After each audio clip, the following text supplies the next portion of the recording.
Since the dawn of time, man has been curious.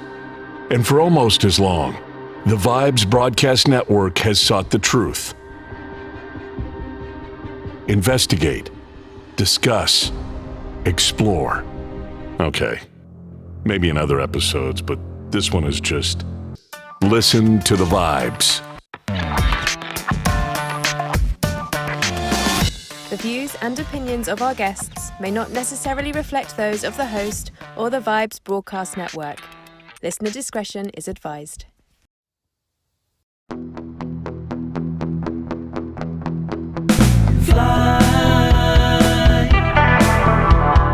fly,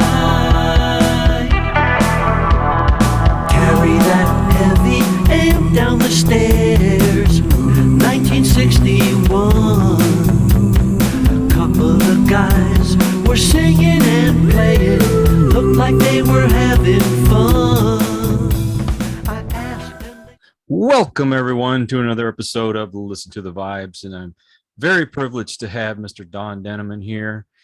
He's a member of the Cyrkle, and he also has written and put out a new song, and got some tour dates going on, all kinds of cool stuff. And I've had him on the show before, and I told him he was always welcome if anything came up. And he sent me a message, and I'm like, oh wow, really cool to have you back on. So, how's it going? Great, and it's really good to be back. Yeah. So I read your message and a little bit about the song. You had some vocals from your bandmate that had passed away, and put music and everything to it. Tell me a little bit about what you did. Okay, this was really exciting for me. And basically what happened is a friend of the band, photographer Daniel Costin, sent me a song out of the blue. He just sent it. He says, "Hey, Don, listen to this." And I listened to it, and it was a pleasant song. You know, I didn't know what he was even driving at. I recognized some 60s influence, some Beatles influence in the song, and I'm listening. And okay, now I get back to him. Okay, Daniel, why did you send me this song? And now he tells me this song was recorded in 2002 by a fella named Andrew Sandoval. And he was good friends with your old now deceased bandmate, Tom Dawes, and Tommy sings all of the background vocals on this recording. So I did a double take when I heard this. I went, oh my God, because I had thought about doing what I'm going to tell you now for a while. Ever since Tommy died, I had thought, you know, it would really be nice to get some vocals of his and be able to put them together, kind of along the lines with the Beatles. I'm blanking out on the Free as a Bird, Beatles Free as a Bird, where they took an old John Lennon song. Well, this wasn't exactly the same thing, because what I wanted to do was take Tommy's vocals and write a new song. Using those vocals and make it a history of us, because he was really meaningful in my life. I mean, you know, he sings Red Rubber Ball along with me. I started out and then he joins in, and that's the Cyrkle sound.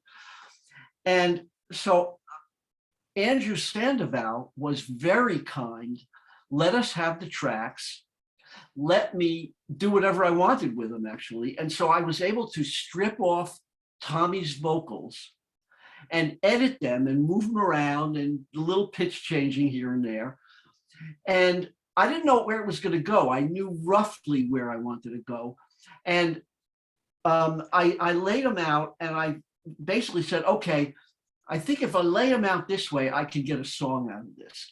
And I had to change speed and pitch and everything. And finally, I got to a point where I said, okay, I think I got a song here. Now let me write it. And when I wrote it, I found myself tearing up because it brought back all those memories. Right. And so basically, the first vocal line that you hear is the only word he actually sang. All the vocals were oohs, basically. He's singing background vocals, but the only one word that he did sing was fly. Mm-hmm.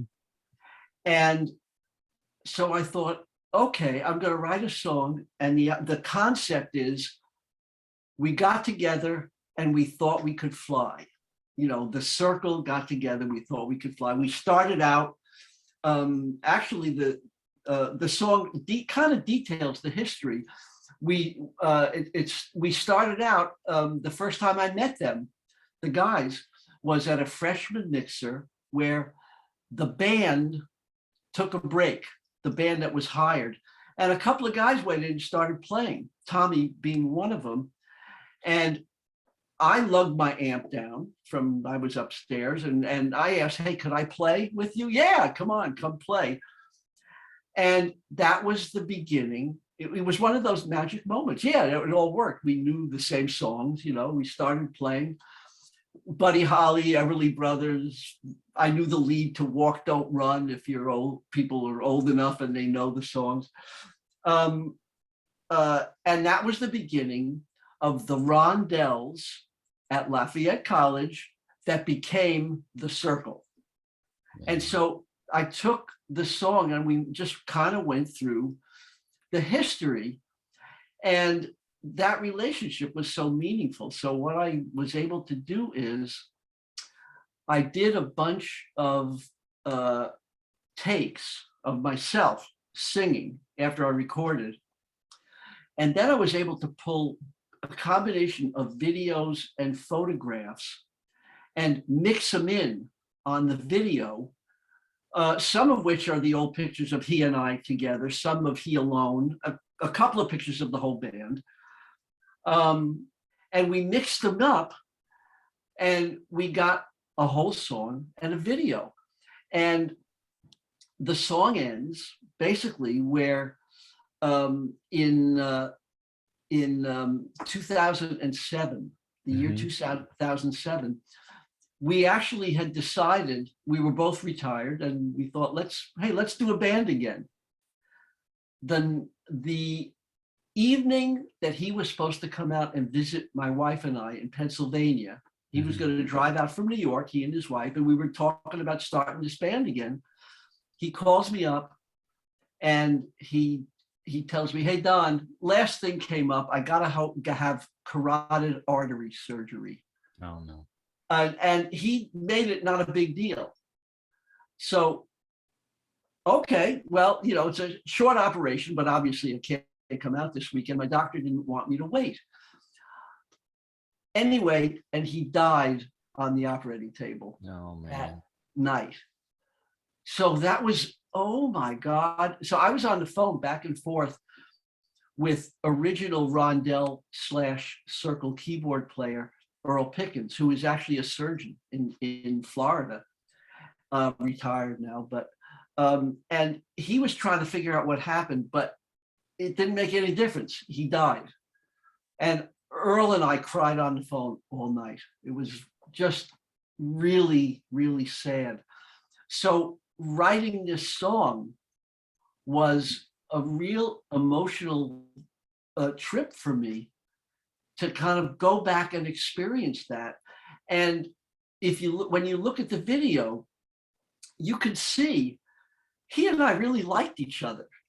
You could, and I even forgot about that. You could look at like on the hullabaloo shots, you see from the side, we're kind of looking at each other and laughing and smiling, like kind of stuff that we did. It was a real experience to do that. And so to write the song and put it out is just an amazing thing for me. Well, I tell you what, I've listened to it several times, and your vocals, I would think you were still back when you first started. I can't tell the difference. I mean, I've seen different artists through the years that, not even been out as long as you guys, and you could tell the difference in their voice. You still sound like you're a young man. So, okay. So, it was first off, when we do concerts now, and when you sing at a concert, you don't hear your voice through yourself. Mhm. You hear it through speakers because that's loud. Everything is loud, and you hear yourself. And I am blessed, and I feel very blessed that when I hear coming back through the speakers, when I sing Red Rubber Ball, it still sounds like Red Rubber Ball. Yeah. To me, I don't know why God let me do this, but yeah, my voice is still pretty much what it was back then. So it's very cool. And to take Tommy's voice, the first couple of things about singing with him again, the first line that you hear is just the two of us with the word fly. It goes, fly. And so I'm singing the low part. He sings right above me. And it's basically Red Rubber Ball harmony. Now, the song is not like Red Rubber Ball at all. Right. But on purpose. But that harmony is he and I. So it's right back there. And at that point, his voice was still the same voice, before he died. We're getting old now, but his voice was still the same. Anyway, so there's a whole bunch of harmony oohs, Right. which I use, and then of course I sang the lead over that. But I made sure when I mixed it that you could really hear the oohs, because I wanted he and I, which is very similar to part of Red Rubber Ball and a lot of Turn Down Day. There was he and I, I'm singing the words and he's singing an ooh with it. And then you could call it the instrumental, but instead of an instrumental, it's actually an a cappella group harmony that Tommy did. And I was able to sing over it, which there's that blend again. It was a Beach Boy kind of sound, which we loved. And the thing that I got a real kick out of, most people won't notice it when they hear the song, but over his harmony, I was able to sing with my falsetto the organ part of Red Rubber Ball, which is one of the signature sounds of Red Rubber Ball. Ba ba ba da ba ba. But I did ba ba ba da ba ba ba ba ba ba over his harmony. And so there we are together doing Beach Boy stuff, which we loved, and I'm singing the organ part of Red Rubber Ball over it. So once again, another little meaningful kick in the whole thing. Technology is incredible, because I'd swear y'all were in the studio together listening to it. It's amazing. Yeah, it was. I'm just tickled to have done this. And you and some of the fellas are going to be going on tour here pretty soon, right? Yeah, we are about to. Here, I'll tell you where we're going to play now. Let's see.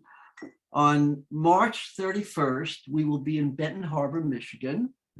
On April 1st, we are in Port Huron, Michigan. On April 2nd, we are in Dearborn, Michigan. And then on April 3rd, bandmate Pat and I, just by ourselves, will be at a Beatles Fest in Newark, New Jersey. You guys still need to get here to Texas, because I got to come see you. We love it, man. And if we ever get there, you make sure to come up and say hello. You better believe I will. You can do that. Yeah. Well, it's we were, actually, wait, I have to think back on this. I think the last job that we played right before COVID, and everything stopped, was in Texas, Stafford, Texas. Now, is that outside of Houston? That's outside of Houston. I could have, if I'd have known, I would have gone. Okay, it was Stafford, Texas, and it would have been maybe February of 2019. Wow, Stafford Center? Right before COVID. Was that the Stafford Center? That sounds like it, but I'm not sure. I just know it was Stafford. Yeah, it was Stafford. I think the last time I was there, I saw Leonard Skinner and Molly Hatchet. And that was just before we moved up here to Austin. Yeah.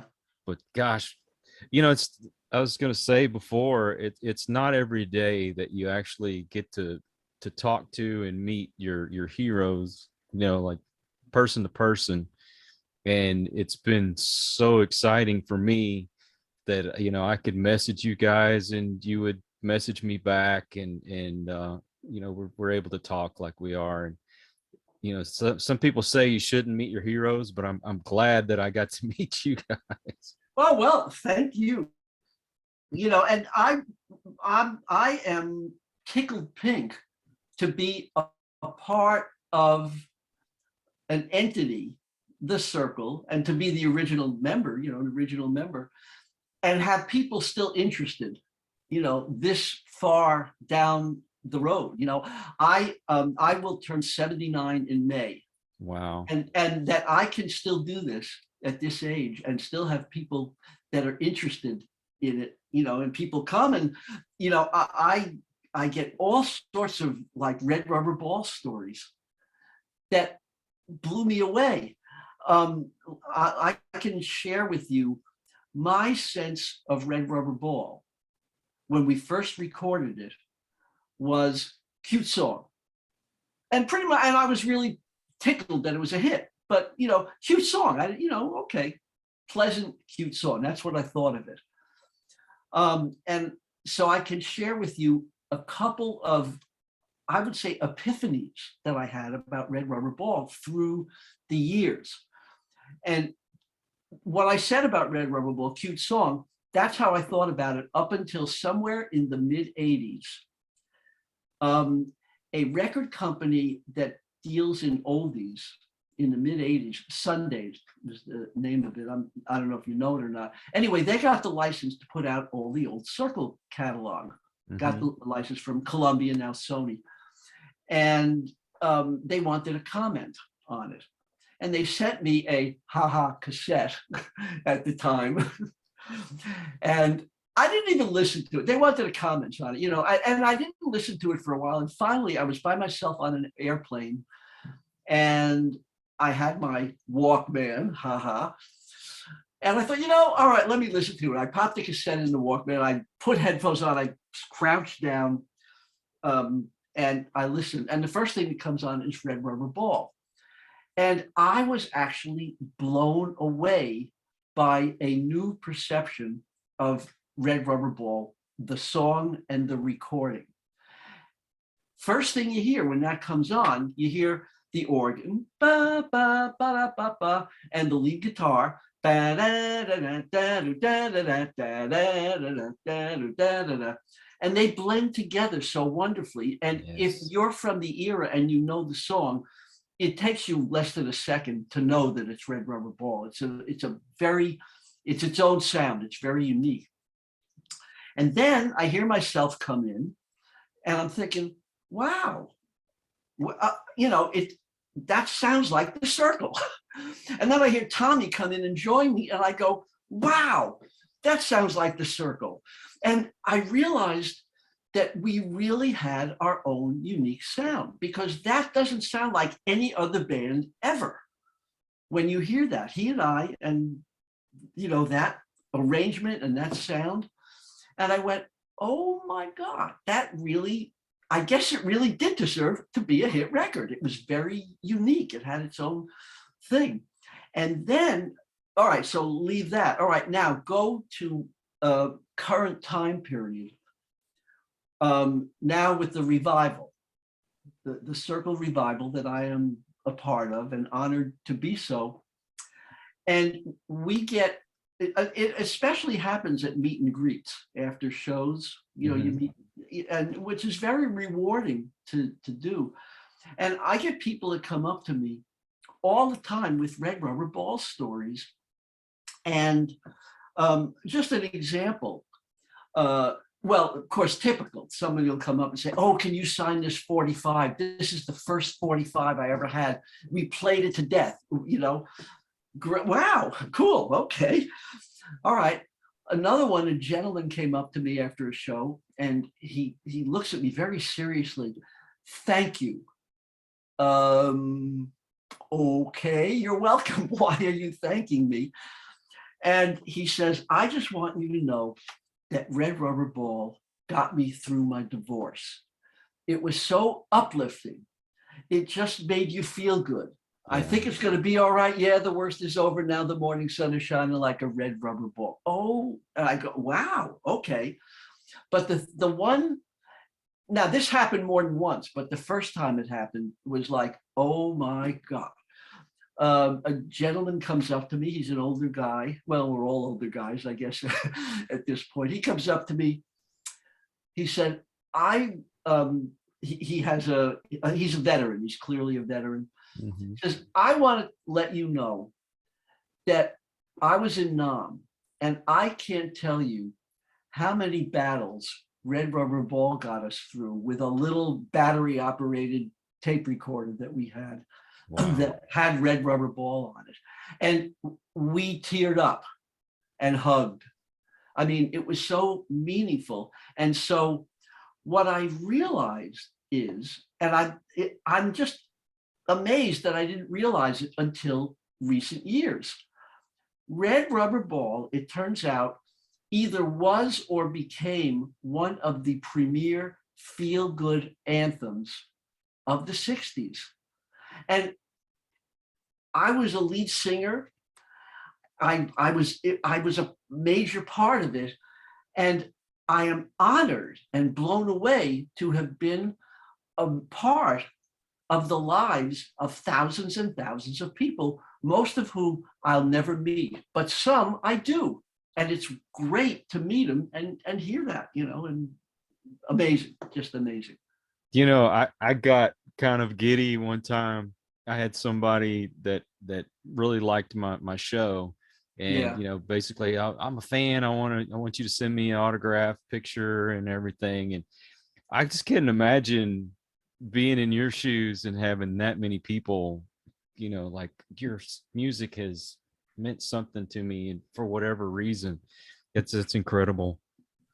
Yeah, and I, and to this day, and every once in a while, the stories are mostly similar, but every once in a while I get a new one. I get a new story. But the newest one I can't remember now, but I did have one that was like, oh really? I hadn't heard that one yet.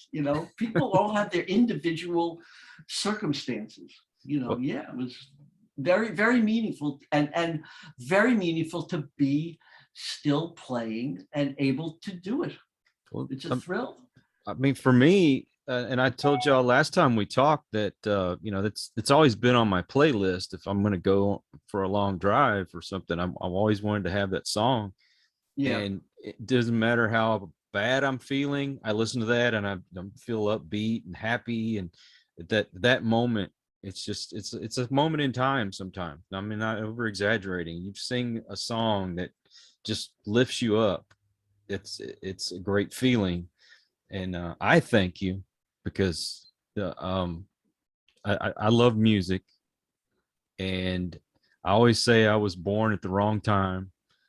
But Well, why? What time would you have rather? I would have liked to have been there when all that stuff first came out. But then again, I think also I was born at a really good time because I still was instilled with the values and everything from the older generation. And Right. I was getting into that age of all the new technology and stuff that came out. I mean, CDs were, I think, the big thing when Yeah. when I was a teenager, and now, oh my gosh, you've got streaming services and all that. And I appreciate the music from the 50s, the 60s, the 70s, and 70s I was a little kid, and then the 80s I was a teenager, and so I got that great genre of music and so on and so forth. Not so much I listen to nowadays that's new, but I think I was born at the perfect time.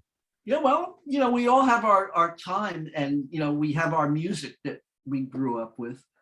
And for me, I mean, there's a certain quality. To me, I consider myself a 50s, 60s, 70s kind of guy. Now, Mhm. that's not to say that I don't recognize great music after that, because I do. I mean, there is some really good music, but there was definitely a quality of the music of those times. I still remember my first doo-wop song that I got exposed to, sitting on our back porch in Brooklyn, would have been 1955, I think. And I got a new transistor radio for my birthday, and we were on the back porch, and I'm just playing with the channels on with my new little radio. And I came across Alan Freed, original rock DJ, rock and roll, coined the term rock and roll. Coined it, right. Yeah. And I stopped cold. And I still remember this, the first song that came on, it was a song by a group called the Nutmegs called Story Untold. Typical down and dirty doo-wop ballad, but it just grabbed me. It was like, what is this? Oh my God. And I stopped.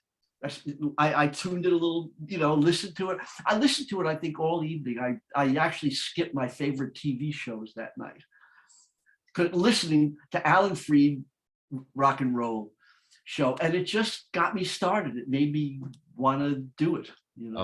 I want to do that. I want to play that. I want to sing it. I want to, I think the first music that I really got into was rockabilly, and then the 60s Beach Boys kind of stuff came from my parents. They loved the Ventures, Beach Boys, and Jan and Dean, all that kind of stuff. And then my cousins, they were more into like the Beatles and the Who, the Rolling Stones, and so I love so many different types of music. From my grandfather, I got the classic country stuff, the Buck Owens, the Hank Williams, and so on and so forth. And of course, my era, you had bands come out like Kiss, and I could sit here and name band after band. And then the 80s, you had the punk and new wave stuff and heavy metal. And I'm sure you've heard of Judas Priest, right?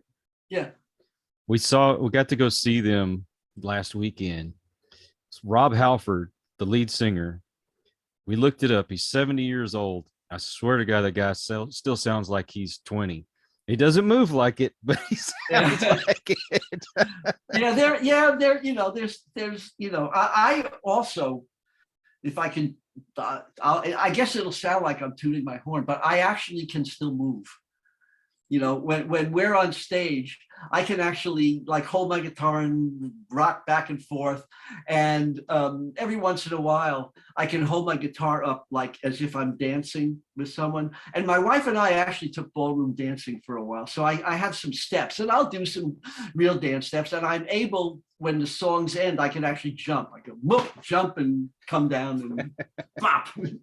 Once again, it's a thrill to be able to do that. But, now you were just talking about your band's, influence as you grow up. The early rondelles, now this is still pre-Cyrkle back at Lafayette College. One of our biggest early influence were the Beach Boys. Well, besides all the normal stuff that, you might do, but the Beach Boys, we were thrilled to be able to do, she's real fine, my 409, which was like around that time. And as the Beach Boys got a little more complicated, we worked it out. I mean, we could do Beach Boys and really sound like them. Which was also, a thrill for us. But when the Beatles came in, that was also blown away by, the Beatles. And we learned all of the early Beatles stuff, that stuff. I mean, Please Please Me, I Want to Hold Your Hand, those early Beatles things. And one of a major event that was, that helped the Cyrkle get to the rondelles get to the place where we could become the Cyrkle. This was this is actually, I think I mentioned it in the song, spring 1964. Mm-hmm.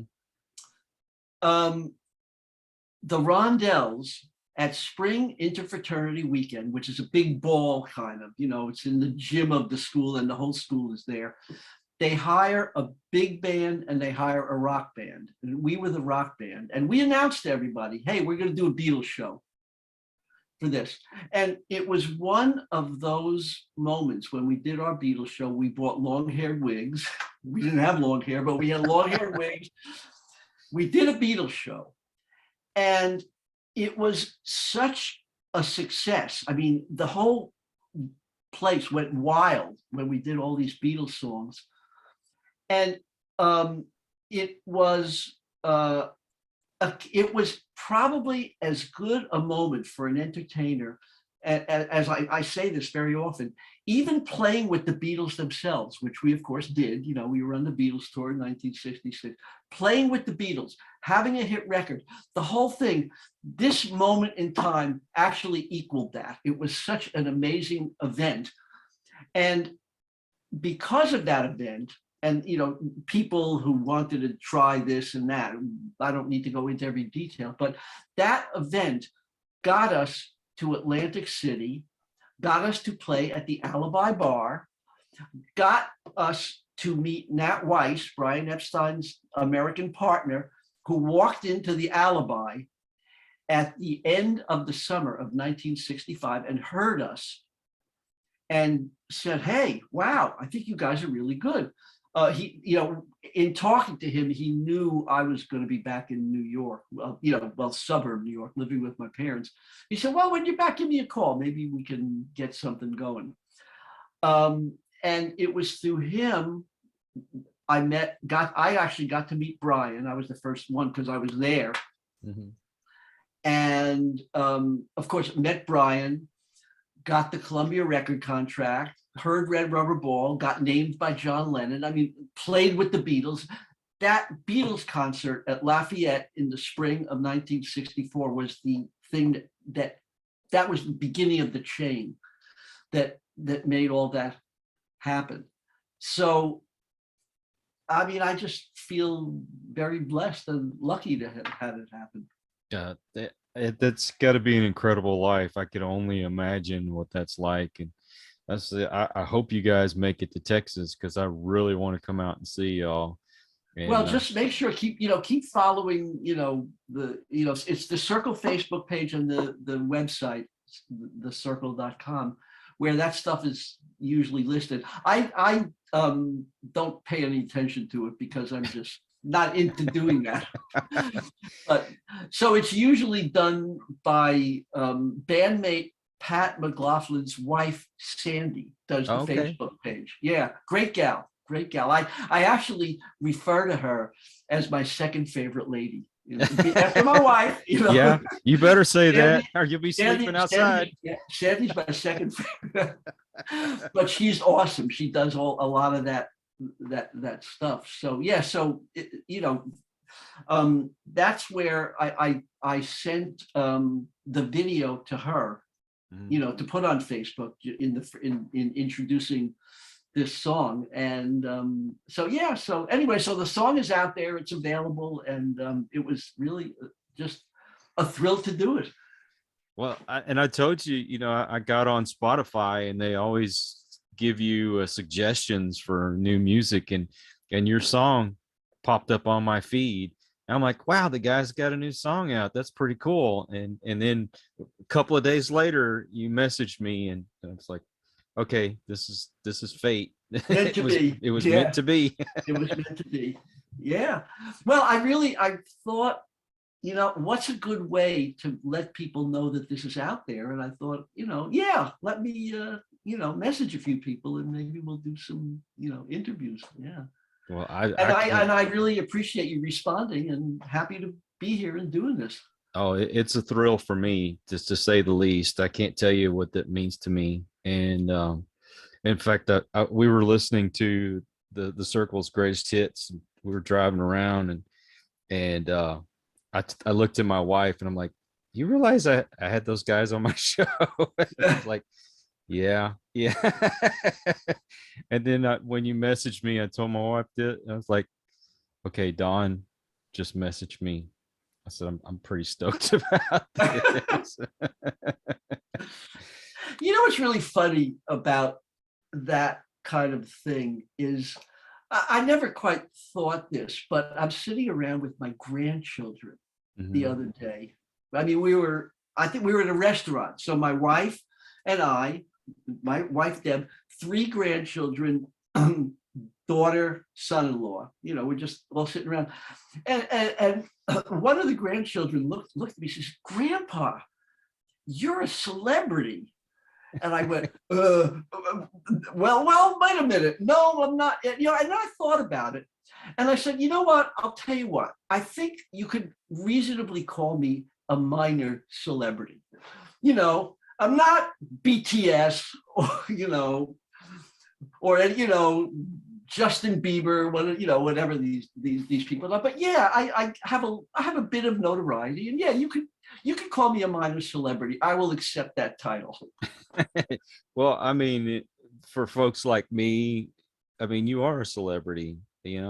I could care less about Justin Bieber. I'm not into that kind of music, and I know the younger generation likes it, but yeah, And also made an observation the other night when we were at that show, the Judas Priest show. Yeah, I looked out and I saw people my age and a little bit older, and how many of us were looking at our watches thinking, it's about time to go to bed. We have gotten very friendly with a promoter. His name is Joe Mirioni. Mm-hmm. And he's the guy that usually will hire us. And he is very careful about making the shows not go too late. Right. I mean, when, we go on and, they really want to keep to the time that we're allotted. And that's for everybody. The biggest acts on the show, they have their time allotment because they know they lose the audience after a certain time period. So, yeah. Well, this show went on till 11 o'clock. And since we'd moved to South Austin, the show was in North Austin. So it was almost an hour drive to get back home. And then, of course, you got to unwind and everything before you go to bed. Oh, I think 3 days went by and I still quite wasn't recovered from that. If I was 20, I'd been like, let's go to another one the next night. Not me. There's an age at which the shows take a certain format, beyond the 20-year-olds.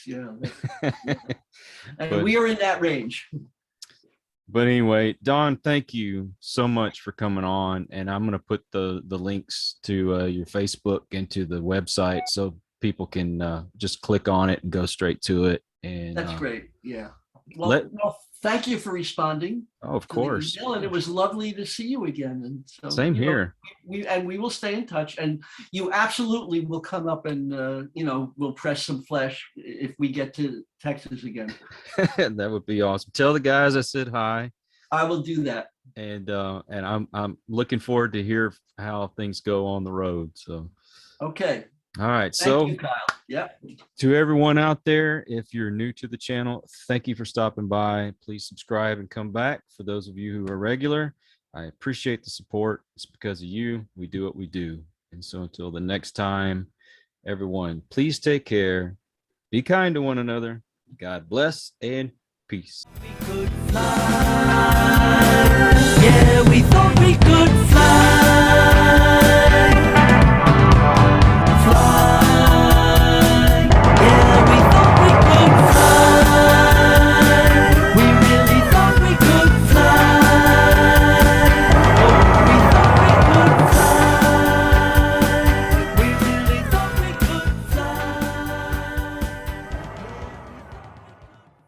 We hope you enjoyed this episode of Listen to the Vibes. You can catch us on Buzzsprout or wherever you listen to your favourite podcasts. And on YouTube. Follow us on Facebook at The Vibes Broadcast Network